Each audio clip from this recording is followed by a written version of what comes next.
So many pieces all back together now. What's your vision?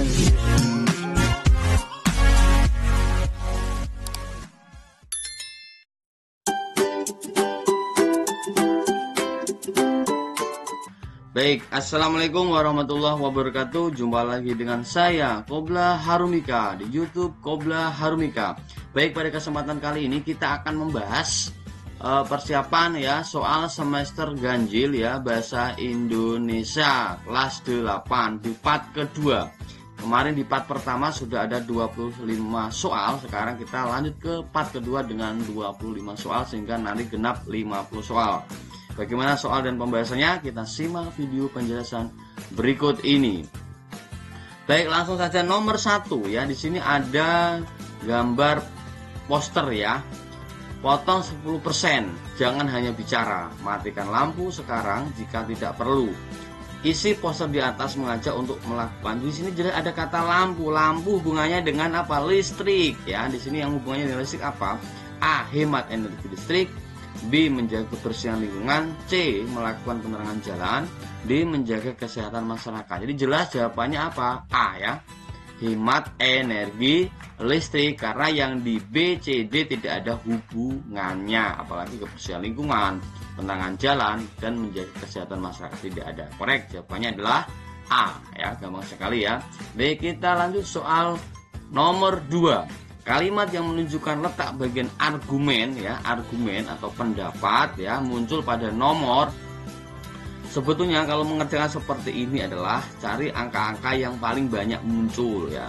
3 ya, paling banyak muncul. 5 paling banyak muncul ya. 2 hanya 2 saja. Tapi itu cara-cara trik yang seperti itu tidak pasti ya, tapi kita cek saja. Yang pertama ya, struktur bahasa akan mempengaruhi pembentukan budaya serta tingkah laku. Betul ya. Demikianlah yang teori yang pernah disampaikan oleh Sapir-Whorf. Nah, itu berarti salah 2 salah, berarti B salah, D salah. 1 juga salah, jadi jelas jawabannya adalah C ya. Kita cek saja kenapa 1 dan 2 salah. Nah, ini bukan bagian argumen ya. Ya, ini bukan bagian argumen, tapi bagian nyata ya. Kalau yang argumen ini, satu contoh yang pernah penulis temukan adalah mengenai perbedaan struktur. Nah, ini kan penulis ya, contoh itu argumen. 4. Dalam banyak hal struktur kalimat kompleks bahasa Jerman menekankan posisi. Ini masih argumen. Jika, apalagi ada kata ini yang 5. Jika kita ingin, nah ada kata jika itu pasti argumen ya. Membentuk kalimat saya mau meminum kopi di kafe dalam bahasa Jerman, bentuk yang muncul adalah Ich möchte im Kaffee ins Kaffee trinken. Jadi jawabannya adalah C. Itu argumen. Kalau ada kata jika itu pasti argumen ya. Yang tadi yang 3 itu satu contoh, itu argumen. Dalam banyak hal struktur kalimat kompleks ya, menekankan, ini argumen ya. Baik, kita lanjutkan soal berikutnya. Soal nomor 3. Kalimat berikut berisi fakta. Ingat, fakta itu biasanya ada angka-angka, itu merupakan fakta. Kita sebelum membaca bacaan ya, kita cek dulu pilihan ganda A, B, C atau D. Itu bisa diketahui apakah itu fakta atau pendapat atau opini ya. A ya, pemerintah mengimbau. Nah, ini mengimbau berarti kan bukan fakta ya. B, produsen luar negeri sebaiknya, ini pendapat ya. Pemerintah akan segera, juga pendapat, akan segera. Kalau D, polemik yang cukup panjang mengenai format regulasi tingkat kandungan ya dalam negeri atau TKDN pada telepon seluler pada generasi keempat. Ini ada angka atau 4G atau 4G ya, berujung pada 3 pola perhitungan. Nah, ini ada angka-angka, ini pasti fakta, maka jawabannya adalah D. Gampang sekali ya, jadi rata-rata itu kalau ada angka-angka itu fakta. Beda kalau ada menurut, sebaiknya ya, mengimbau, akan segera, itu kata kunci dari opini atau pendapat. Maka A salah, B salah, dan C salah. Itu kata kuncinya ya. Baik, kita lanjutkan soal berikutnya. Soal nomor 4. Pola pengembangan paragraf tersebut adalah, nah ini ada pola ilustrasi, pola perbandingan, pola umum khusus, pola khusus umum. Kita cek ya. Pemerintah juga telah mengupayakan terwujudnya pendidikan karakter ini, yaitu kurikulum pendidikan terbaru, yaitu kurikulum 2013. Ini membahas kurikulum 2013 ya. Melalui kurikulum ini, pemerintah berusaha menggali potensi dan menanamkan karakter. Nah, ini karakter pada siswa. Karakter yang toleransi terhadap suku, agama, bahasa, kebudayaan, dan adat istiadat. Ini tentang kurikulum 2013. Indonesia merupakan negara yang memiliki beragam kebudayaan. Ini bahas Indonesia ya. Nah, ini. Jadi apa yang di bagian awal itu kurikulum 2013. Di bagian ini ya, Indonesia merupakan negara yang memiliki beragam kebudayaan. Jadi nggak bahas tentang kurikulum, tapi memang Indonesia itu negara yang memiliki beragam kebudayaan, bahasa, kepercayaan, dan adat istiadat. Jadi apa? Perbandingan ya. Jadi jawabannya adalah apa? Perbandingan. Jadi bandingno antara kurikulum 2013 dengan Indonesia yang memiliki keberagaman ya. Jadi jawabannya adalah perbandingan ya. Kalau ilustrasi itu ada contoh ya, ada contoh. Kemudian kalau yang umum khusus itu pernyataan umum, kemudian khusus ya kan, kemudian khusus atau penjelas. Jadi yang umumnya itu terletak di awal, tetapi kalau yang khusus umum ya dibalik, khusus atau penjelas, kemudian di bagian akhir ini menjadi umum. Nah, itu pola dari khusus umum. Jadi jawabannya adalah B ya, membandingkan tadi yang kurikulum 2013 dengan Indonesia yang memiliki keberagaman kebudayaan yang mirip-mirip ya. Baik, kita lanjutkan. Soal nomor 5. Kalimat utama pada paragraf tersebut ya. Rata-rata kalau pertanyaan tentang kalimat utama kalau semacam ini itu 99% itu pasti terletak di yang pertama, karena rata-rata itu deduktif, terletak di kalimat pertama ya. Ada juga induktif, ada interaktif, ada di tengah, tetapi rata-rata memang terletak di kalimat pertama. Kita buktikan saja ya. Setiap perusahaan bisnis yang berhasil harus, kalau ada perintah, ada kata-kata perintah harus, itu pasti menjadikan rujukan itu kalimat utama. Kita cek saja kalimat kedua. Waraniaga adalah perantara yang melaluinya. Nya ini kan menunjukkan di kalimat pertama. Berarti kan kalimat kedua penjelas dari kalimat pertama. Wiraniaga ahli ini juga menjelaskan kalimat sebelumnya. Ya, ada kata iya, ini penjelas. Ya kan? Jadi jawabannya pasti A. Apalagi ada kata kunci harus, seharusnya, sebaiknya, itu kan argumen, tetapi argumen itu kalau diletakkan di yang pertama itu menjadikan gagasan atau kalimat utama. Gampang sekali. Jadi ada kata-kata harus yang terletak di awal itu gagasannya ya. Perintah-perintah terletak di awal itu adalah gagasan atau kalimat utama. Korek. Baik, kita lanjutkan soal berikutnya, soal nomor 6. Kalimat yang tepat untuk melengkapi awal paragraf eksposisi tersebut adalah, nah ingat, eksposisi itu apa? Jadi berdasarkan data atau fakta ya, jadi jelas ya. Titik-titik. Bila kita tertarik dengan bahan yang kita baca, biasanya kita baca dengan pelan. Ini membahas dengan bahan yang kita baca, kemungkinan besar di situ mungkin ada hal-hal yang berhubungan dengan pembaca atau bacaan atau informasi. Ya, kita cek. Buku bacaan banyak memberikan informasi yang penting. B. Bacaan populer berbeda dengan bacaan ilmiah. Atau C. Cara membaca dan tujuan membaca sangat erat hubungannya. D. Membaca intensif berbeda dengan baca ekstensif. Nah, kita cek ya. Bila kita tertarik dengan bahan yang kita baca, biasanya kita baca dengan pelan. Misalnya kita membaca untuk keperluan ujian.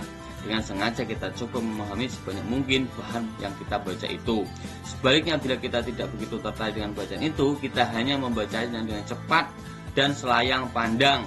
Jadi di sini ada yang cepat, ada yang memahami sebanyak mungkin. Jadi apa? cara membaca, ya kan? Ini kan cepat kan cara membaca. Dan tujuan membaca sangat erat hubungannya. Jadi itu hasilnya hanya sebagian kecil hasil dari bacaan itu. Jadi di sini setelah titik-titik ini yang dibahas kan, ya kita kalau membaca untuk ujian memahami sebanyak mungkin. Tetapi kalau hanya untuk tidak tertarik dengan bacaan itu, kita hanya membaca dengan cepat. Berarti apa? Cara kan? Itu berarti kan cara. Nah, cara itu terletak di bacaan di kalimat C, ya. Gitu. Jadi setelah titik-titik kita yang dibahas ini apa? Lah, kemungkinan besar kan C ini kan kalimat utamanya, ya, intinya, ya. Cara membaca dan tujuan membaca sangat erat hubungannya. Bila kita tertarik dengan bahan yang kita baca, biasanya kita baca dengan pelan. Dengan ini kata kunci keterangan cara. Ya, dengan itu cara. Nah, itu ya, paham ya? Kalau ada kata dengan, ini menunjukkan bahwa ini penjelasan dari cara dengan. Nah, itu udah ketahuan. Jawabannya adalah korek C. Baik, kita lanjutkan soal berikutnya. Soal nomor 7. Gagasan utama dari bacaan di atas adalah, nah ini kita baca dulu ya. Penyakit influenza adalah penyakit yang sangat mudah ditransfer. Penyakit ini ya, ini itu apa? Menjelaskan ini influenza. Ya, jadi pola pikir kita rata-rata kalimat utama atau gagasannya itu terletak di kalimat pertama, itu rata-rata seperti itu ya. Gampangnya seperti itu. Menurut temuan terbaru penyebaran virus influenza diulang lagi. Di negara-negara beriklim seperti Amerika Utara dan Eropa, wabah flu biasanya terjadi di musim dingin. Influenza lagi, jadi harus ada kata influenza ya, karena yang diulang-ulang itu. Maka A adalah salah, tidak ada influenza. B, tidak ada influenza, salah. Antara C atau D. Nah, jadi seperti itu cara mengerjakan kita. Hal atau makna kata yang sering diulang-ulang, maka di pilihan ganda harus ada itu. Nah, maka jawabannya apa? C, penyebaran penyakit influenza atau penyebab influenza. Di sini apakah ada penyebab influenza itu apa saja? Nah, di sini tuh ada Amerika Utara, ya kan? Ini ya, kita baca ulang. Penyakit ini menyebar melalui kontak langsung dari satu orang ke orang lain. Menurut temuan terbaru penyebaran virus influenza terkait dengan ragam kelembapan. Di negara-negara beriklim seperti Amerika Utara dan Eropa, wabah flu biasa terjadi di musim dingin. Nah, berarti apa? Penyebaran penyakit influenza atau penyebab influenza? Penyebaran penyakit influenza. Ini ada penyebaran virus, ya kan? Nah, jelas menyebar. Ya, jelas. Jawabannya adalah C. Apalagi C ini ada kata-kata penyakit. Ini juga ada penyakit virus. Nah, di sini nggak ada, ya. Di sini nggak ada. Jadi kita cari clue-nya, yang satu influenza, kedua ada penyebaran yang sering diulang, ada penyakit. Jadi sebetulnya sebelum kita memahami ini, kita hanya ngecek kata-kata atau makna kata yang diulang saja. Jadi jelas ada influenza, ada penyebaran, ada penyakit. Udah itu jawabannya, nggak usah berpikir terlalu jauh ya. Jadi jawabannya adalah C. Baik, kita lanjutkan soal nomor 8. Berdasarkan struktur isinya, kutipan teks eksposisi tersebut merupakan bagian dari apa? Kita cek kan struktur eksposisi kan ada tesis, ya kan? Ada argumentasi, ada penegasan ulang.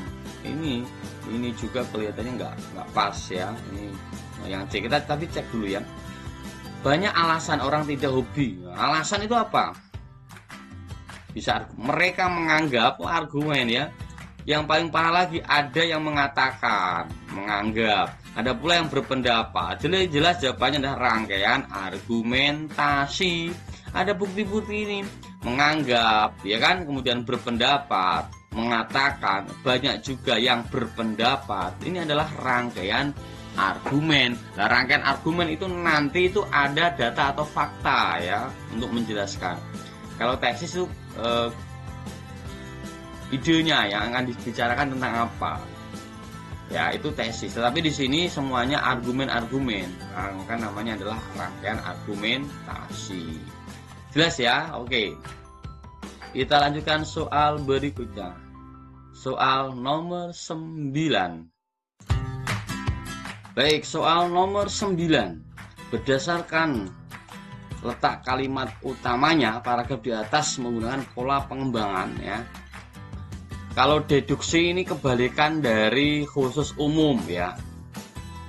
Ya, sebetulnya induksi, deduksi, deduktif, induktif ya. Kita cek ya. Salah satu kedudukan bahasa Indonesia adalah, ini sudah ada kata kunci adalah, ini berarti gagasannya terletak di awal, maka jawabannya adalah deduksi. Ada kata kunci adalah, ada kata kunci apa? Jadi, ya kan? Ada kata kunci merupakan, ya kan? Ada kata kunci kesimpulan. Maka kalau itu diletakkan di awal, maka deduktif. Ya, kita cek lagi kalimat kedua. Kedudukan ini, nah ini kan menjelaskan kalimat sebelumnya, kalimat pertama. Jadi jelas jawabannya adalah deduksi. Rata-rata gagasan utama terletak di awal. Sudah saya sampaikan ya, tadi 99% terletak di awal. Dengan ada kata kunci ya. Kalau ada penjelasan dianya, ini, itu penjelas. Seperti ini ya kan. Hal ini itu berarti penjelas dari kalimat sebelumnya. Mengacu pada kalimat pertama, berarti pada deduksi. Jelas ya. Jadi cara mengerjakannya seperti ini jika nanti ada soal-soal semacam ini ya. Baik, kita lanjutkan soal berikutnya. Soal nomor 10. Paragraf di atas merupakan salah satu struktur teks eksposisi, itu yaitu pada bagian apa ini ya? Tahukah Anda apa saja hal-hal yang dapat menyebabkan pengeroposan tulang dan bagaimana cara mengatasinya? Pengeroposan tulang hingga kini masih menjadi masalah tulang yang sering terjadi khususnya pada para manula. Ini jelas apa? Tesis bagian awal ya. Kalau argumentasi ini belum ada data-data yang menjelaskan tentang pengeroposan tulang. Ini baru kita digiring ya tentang tema atau gagasannya yang ingin disampaikan. Tahukah Anda apa saja hal-hal yang dapat menyebabkan pengeroposan? Ini adalah tesis ya. Kalau argumen adalah pendapat atau data-data tentang ini nanti, tapi ini belum disampaikan. Paham ya? Jadi tesis adalah pembaca digiring untuk ke pembicaraan apa. Tadi tentang ini pengeroposan tulang ya. Jadi jawabannya adalah tesis. Paham ya? Baik, kita lanjutkan soal berikutnya. Soal nomor 11. Simpulan teks tersebut adalah, nah simpulan kita baca bersama ya. Walau dianggap sebagai gulma ya, eceng gondok juga mempunyai manfaat. Eceng gondok berarti yang dibahas pasti ini apa? Eceng gondok banyak manfaat. Eceng gondok dapat dijadikan peluang usaha sebagai dasar kerajinan. Ini manfaat. Bagian tumbuhan eceng gondok yang sudah dikeringkan ternyata bisa dimanfaatkan. Jadi gagasannya terletak di awal ini. Ya, dapat dijadikan tas, sandal, keranjang, tatakan gelas, tikar dan sebagainya. Manfaat.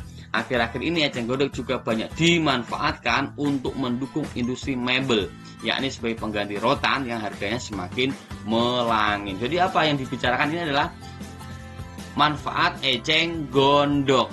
Kan gitu. Kita cek di situ ya. A. Ya, eceng gondok dimanfaatkan untuk bahan kerajinan tangan dan industri mebel, bisa juga. Eceng gondok dapat dijadikan bahan kerajinan yang berkualitas tinggi. Eceng gondok sebagai pengganti rotan ya, atau eceng gondok. Jadi yang kita cari adalah yang mencakup semua ini. Jelas, jadi jawabannya adalah A. Nah, kalau B kenapa? Hanya dijadikan bahan kerajinan. Hanya dijadikan bahan kerajinan, padahal bisa ada dua, bisa kerajinan dan bisa industri mebel. Berarti kan salah. Paham ya? Kalau yang E sebagai pengganti rotan. Pengganti rotan ini hanya mewakili pengganti rotan saja. Yang kerajinan tangan yang lain dan industri mebel tidak terwakili. Paham ya? Kalau yang D, eceng gondok dibuat tas kopor, ini hanya penjelas, tidak mewakili dari industri mebel.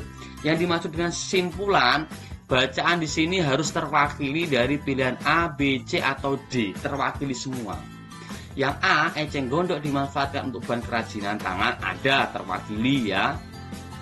tas, sandal, keranjang itu kerajinan tangan. Industri mebel terwakili. Jadi yang mewakili paling lengkap adalah A.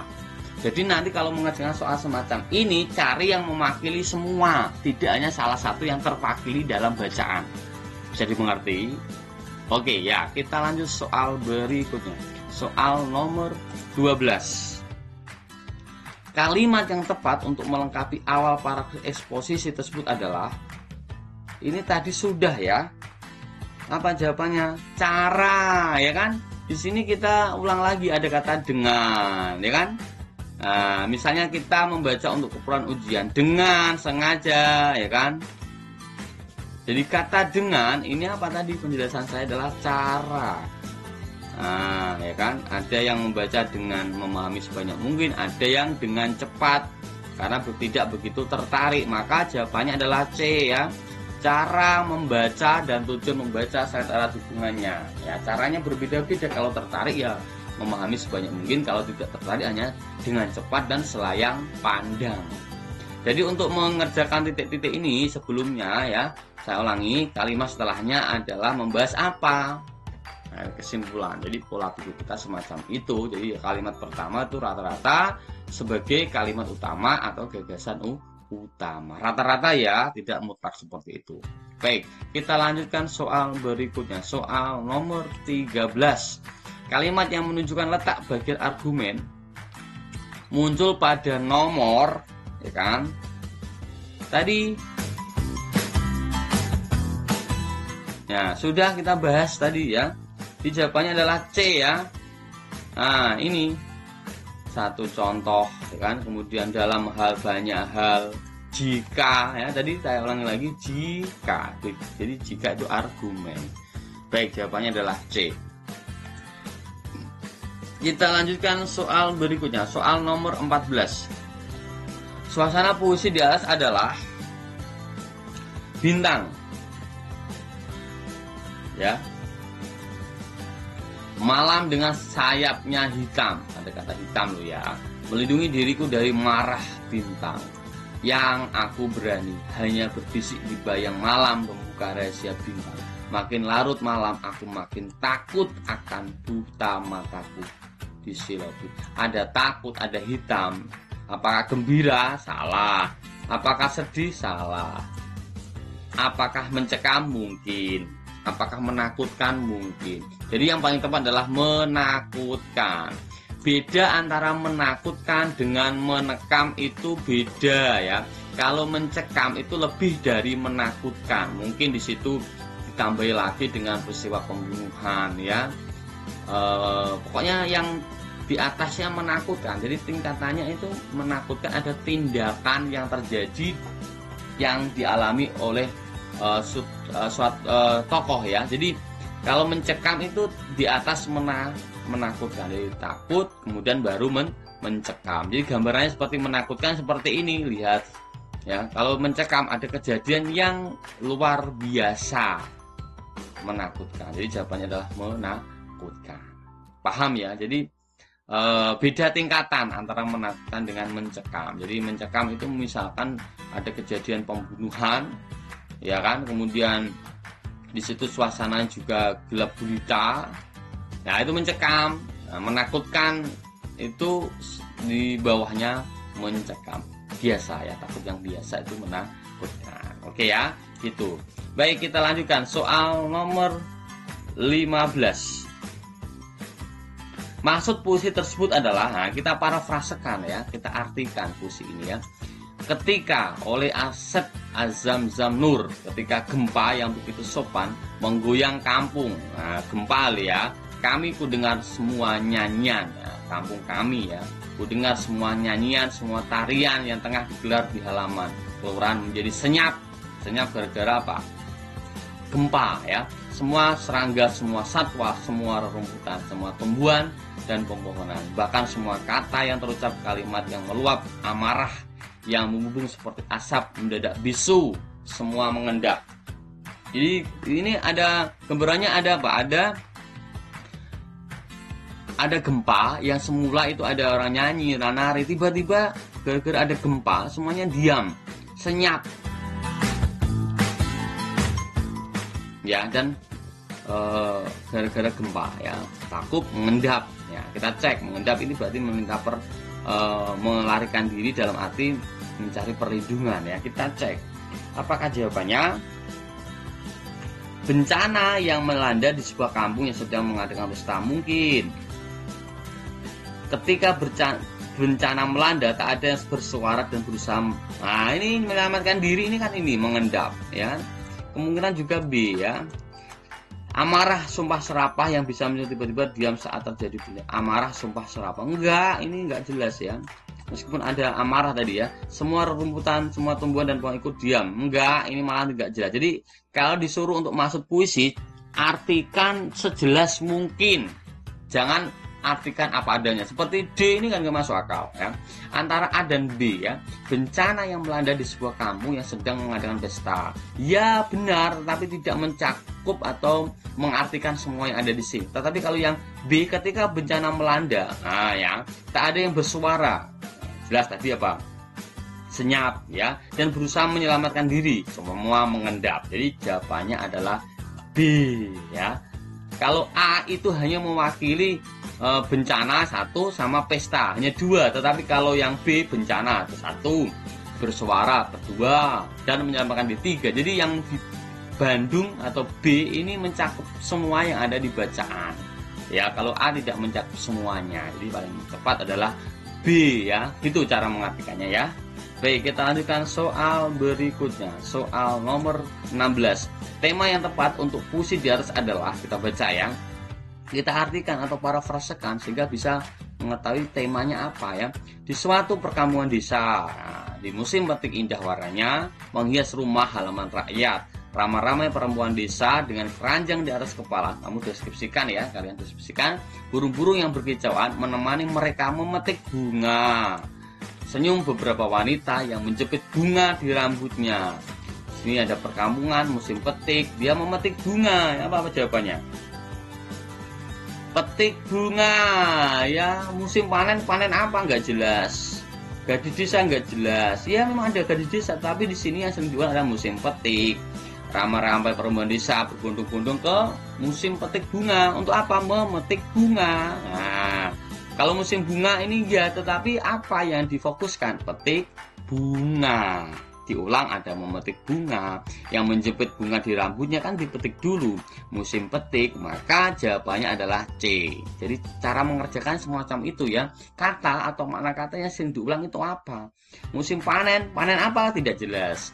Gadis desa tidak mencakup semua. Musim bunga, iya, tetapi apa? Oh, musim bunga yang dipetik atau petik bunga. Difokus ke situ ya. Baik, jawabannya adalah C. Baik, nomor 17 ya. Amanat puisi tersebut adalah, nah kita disuruh mencari amanat atau pesan kebaikan ya. Pesan kebaikan, kita baca ya bersama. Suka duka kita bukanlah istimewa, karena setiap orang mengalaminya. Hidup tidaklah untuk mengeluh dan mengaduh. Hidup adalah untuk mengolah hidup, bekerja, membalik tanah, memasuki rahasia langit dan samudera, serta mencipta dan mengukir dunia. Jadi hidup itu tidak hanya mengeluh ya, tetapi untuk mengukir atau mencipta. Kita cek ya, amanatnya apa? Rajinlah bekerja dalam menghadapi tantangan hidup mungkin ya. Suka duka dalam kehidupan adalah hal biasa, bisa. Hidup ini penuh dengan rahasia, bisa. Hidup untuk diperjuangkan, tidak untuk dikeluhkan. Nah, mana jawabannya yang paling tepat? Jawabannya adalah D, karena ada amanat. Itu isinya apa, baru kita mencari amanatnya. Hidup untuk diperjuangkan, tidak untuk dikeluhkan ya. Kalau yang C itu pasti salah ya. Hidup ini penuh rahasia, tidak artinya apa? Masih bermakna konotasi ya, tidak makna sebenarnya. Suka duka dalam kehidupan adalah hal biasa. Amanatnya apa? Belum ada ya kan. Rajinlah bekerja dalam menghadapi tantangan. Jadi sebetulnya amanat itu antara A atau D ya. Tapi sesuai dengan bacaan adalah ini ya. Hidup untuk diperjuangkan, tidak untuk dikeluhkan ya. Jadi gitu jawabannya. Baik, kita lanjutkan soal berikutnya, soal nomor 18. Unsur yang lebih ditonjolkan dalam puisi di atas adalah, jadi yang kita cek itu rimanya dulu. Ya. Jadi yang pertama kita cek itu rimanya dulu, yang bisa dilihat oleh mata kita dulu ya. Jangan kita mencari majas. Kalau majas itu dipahami dulu. Rima dulu yang kita cek. Kalau tidak ada, kita baru cek ke diksi. Nah, diksi tidak ada ya, baru kita cek majas. Nah, ini tahapannya. Triknya semacam ini. Masih nanti ada soal semacam ini. Ya, ada pasti. Baru ke makna. Nah, jadi tahapannya ada seperti itu. Jadi cara mengerjakan seperti itu ya. Kita cek dulu rimanya. Kalau tidak ada, ke bawah baru kita cek diksinya.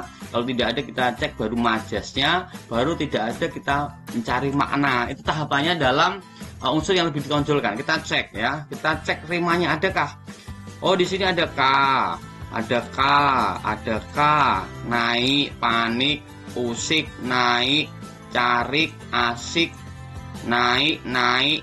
Oke, jelas jawabannya adalah rima C. Gampang sekali ya cara mengerjakannya. Kalau tidak ada unsur-unsur yang sama rimanya, maka kita cari diksi, pilihan kata ya, pilihan kata yang menarik atau bermakna konotasi atau yang istimewa atau khas. Kalau tidak ada, baru majas. Tidak ada, baru makna. Gampang sekali cara mengerjakannya. Baik, jawabannya adalah C. Baik, kita lanjutkan soal berikutnya, nomor 19. Majas yang terdapat pada larik pertama puisi tersebut adalah ya, larik pertama ini ya, alma mater jangan bersedih. Jelas jawaban adalah personifikasi. Jadi rata-rata puisi ya itu personifikasi. Rata-rata puisi itu yang sering muncul adalah personifikasi. Alma mater janganlah bersedih. Yang bisa bersedih itu manusia, bukan alma mater. Kalau metafora ini maknanya persamaan makna ya, mirip-mirip seperti ungkapan. Contoh ya, Dewi Malam sudah keluar. Berarti konotasinya ungkapannya Dewi Malam, Raja Siang sudah keluar. Ya, itu metafora. Hiperbola meninggi-ninggikan dari kenyataan sebenarnya. Ya. Contohnya apa? Darahnya membanjiri sungai. Hiperbola. Kalau repetisi itu pengulangan, ada kata-kata yang diulang per barisnya. Itu namanya repetisi. Ulang. Nah, ya. Saya tuliskan di sini ulang. Jadi ada kata-kata yang diulang. Hiperbola itu lebay ya, bahasa kalian lebay ya. Atau melebihkan dari kenyataan sebenarnya. Jadi jawabannya adalah B, personifikasi. Baik, kita lanjutkan soal berikutnya. Soal nomor 20. Larik bermajas untuk melengkapi bagian rumpang puisi tersebut adalah, ini biasanya memang rata-rata apa tadi? Personifikasi ya. Kita cari ya, bertudung langit selalu biru, tempat cahaya selalu benderang, tempat udara selalu bersih, tempat angin selalu nikmat. Kita cari yang personifikasi dulu ya, karena yang sering muncul itu. Tempat menari si burung camar. Kalau di sini tempat, maka di sini kita cari tempat ya. Jadi jawabannya apa? A ya. Ini personifikasi. Tempat menari si burung camar. Yang bisa menari manusia, bukan burung bisa mencari. Maaf, menari ya. Di tempat sepi di mana aku sedih. Tidak, nggak majas ini ya. Sepi, sedih masuk akal. Kalau di tempat ramai aku sedih, itu namanya paradok, pertentangan. Tapi ini enggak ya. Di sana aku ingin berkubur, di pundakmu wahai ibuku. Tidak. Jadi jawabannya adalah majas, yang mempunyai majas adalah A. Tepatnya majas personifikasi. Rata-rata personifikasi ya, tolong diperhatikan ya. Baik, kita lanjut soal berikutnya. Soal nomor 21. Makna konotasi kata hujan pada penggalan puisi di atas yaitu, artinya apa hujan ini? Ya, kita baca bersama dulu ya. Tak ada yang lebih tabah dari hujan bulan Juni. Dirahasiakannya rintik rindunya kepada pohon berbunga itu. Tak ada yang lebih bijak dari hujan bulan Juni. Hujan ini apa ya kan? Dihapusnya jejak-jejak kakinya yang ragu-ragu di jalan itu. Apa ya? Jangan artikan apa adanya ya hujan, salah ya. Air yang turun dari langit salah, meskipun hujan. Air yang jatuh salah. Perbuatan baik mungkin. Air untuk salah. Jadi jawabannya adalah C, jelas. Cara mengerjakannya, puisi itu kan rata-rata makna konotasi. Jadi jangan artikan apa adanya. Hujan, kamu artikan hujan sebetulnya. Tidak, karena itu suatu simbol ya. Harus kamu artikan dengan yang lain. Apa? Perbuatan baik. Kalau air yang turun dari langit ini kan mana asli dari hujan, padahal di sini tuh bukan hujan sebenarnya, paham ya? Jadi puisi itu jangan artikan apa adanya, hujan gitu enggak, tapi apa? Perbuatan baik, jelas ya. Oke, kita lanjutkan soal berikutnya, soal nomor 22. Makna kata kertas putih yang terdapat pada puisi tersebut adalah, ini juga simbol seperti hujan. Kertas putih kamu anggap kertas, salah ya. Kertas putih penuh coretan, menuai kisah di balik cerita. Tetesan embun seakan mengerti, jalan hidup memang begini. Kalau kertas putih itu apa? Kehidupan. Ya, kertas putih itu kan seperti anak usia kecil seperti kertas putih, berarti kehidupan. Kehidupan, mau dikasih coretan, mau kasih coretan yang bagus atau tidak. Jadi kertas putih maknanya kehidupan. Kertas putih itu bagus ya, bukan kesedihan, jelas salah. Bukan ujian itu bukan kertas putih. Sebetulnya antara kehidupan sama cerita, tapi cerita ini kan masih bermakna konotasi. Kita artikan makna lain di kertas putih itu apa, tetapi makna lain yang menjadi jelas. Makna lain yang menjadi jelas, kehidupan. Gitu ya. Baik, kita lanjutkan soal berikutnya. Soal nomor 23. Imaji atau citraan yang terdapat pada kutipan puisi di atas adalah, ini mungkin sering muncul, nanti akan muncul dalam soal ya. Imaji, pendengaran, penciuman, perabaan, penglihatan. Yang paling dominan apa ya? Kita cek bersama. Pada suatu hari nanti, suaraku tak terdengar jelas, citraan pendengaran. Jadi seolah-olah bisa didengar betulan ya, suaraku kan dengaran. Tapi di antara lari-lari saja ini namamu selalu bergema. Bergema juga apa? Pendengaran. Apalagi perasaan nggak ada di sini ya. Suara terdengar, tak terdengar itu adalah pendengaran. Jadi citraan itu hubungannya dengan panca indera, seolah-olah dapat didengar, dapat dicium, dapat dirasa, dapat diraba, atau dapat dilihat. Jadi jelas jawabannya adalah A. Gampang sekali ya, ini tolong diperhatikan, insya Allah sering muncul ya. Baik, kita lanjutkan soal berikutnya. Soal nomor 24. Puisi yang sesuai dengan ilustrasi di atas adalah, nah kita cek saja.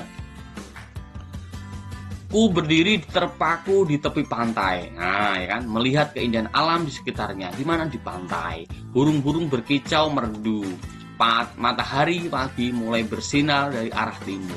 Jadi berdiri pagi hari ya, keindahan alam di pantai. Pagi pun mulai datang seperti hatiku yang penuh ceria. Jadi dia ceria pagi hari, lihat matahari di pantai. Intinya itu ya, kita cek. Ketika mentari terbit ada, lihat panorama ada, suara burung ada ya, bumbu atau tambahan mengingatku pada hari yang ceria ada. Kemungkinan A ya. Kalau yang B, aku kagum memandang burung-burung berterbangan kian kemari mengelilingi pantai, gelombang. Nah, tidak ada yang ini ya, ceria. Ini juga mirip-mirip ya, mirip-mirip. Kita coba yang lainnya juga dulu. Pantai yang indah permai. Ya. Ya kan?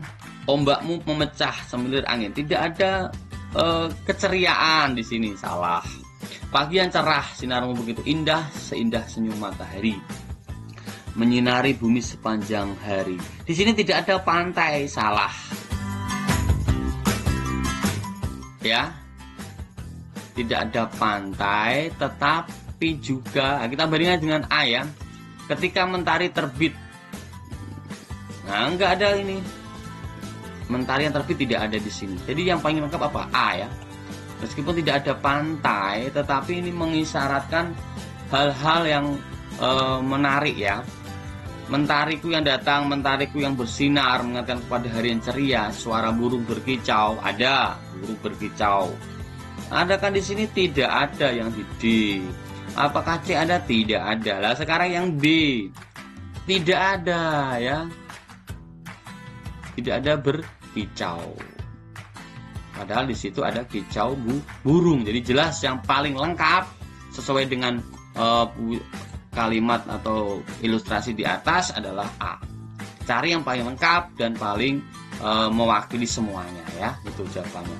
Baik, soal berikutnya soal yang nomor 25, yang terakhir ya. Puisi yang tepat untuk melengkapi puisi di atas adalah: matahari begitu menyengat sampai-sampai angin sepoi tak mampu menyejukkan badanmu. Jadi panas ya. Asap hitam mengepul tiada kuhiraukan. Inilah nasib penjual koran di Simpang 5. Jadi hal-hal yang berat, panas ya. A. Badan panas dan dingin tiada lagi kuhiraukan. Enggak ada dingin, salah.